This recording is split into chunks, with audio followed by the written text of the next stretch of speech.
খবর 24 সাথে আপনাকে স্বাগত। নতুন নতুন খবর জানার জন্য আমাদের চ্যানেলে চোখ রাখুন।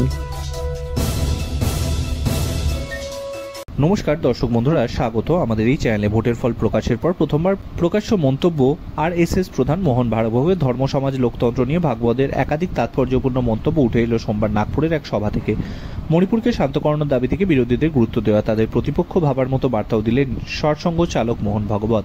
বোঝালেন সর্বসম্মতির ভিত্তিতে এগোতে হবে নতুন সরকারকে। নাগপুরের অনুষ্ঠান থেকে ভাগবত বলেন, একজন প্রকৃত সেবকের অহংকার থাকে না, কাউকে আঘাত করাও তার ধর্ম নয়। একই সঙ্গে ভোটের সময় যেভাবে প্রচার হয়েছে তা নিয়েও নিজের মত প্রকাশ করতে গিয়ে ভাগবত বলেন, দুই ভোট প্রচারে দুই পক্ষ থাকে, সেই কারণে স্পর্ধার প্রদর্শন হয় ঠিকই, তবে এখানেও একটা মর্যাদাবোধ থাকা দরকার।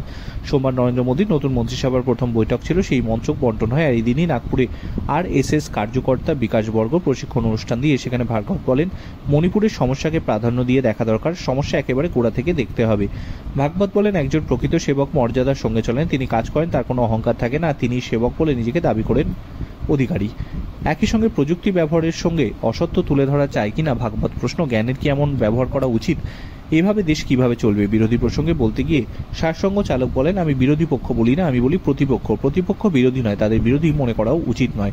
প্রতিপক্ষ আরেকটা দিক তুলে ধরছে, সেটা নিয়ে ভাবতে হবে, তাহলেই ভোটের মর্যাদা থাকবে। তবে সেই মর্যাদা মানা হয়নি, কারণ আমাদের দেশের সামনে সমানে সমানে ভোট হয় না। Bureau report.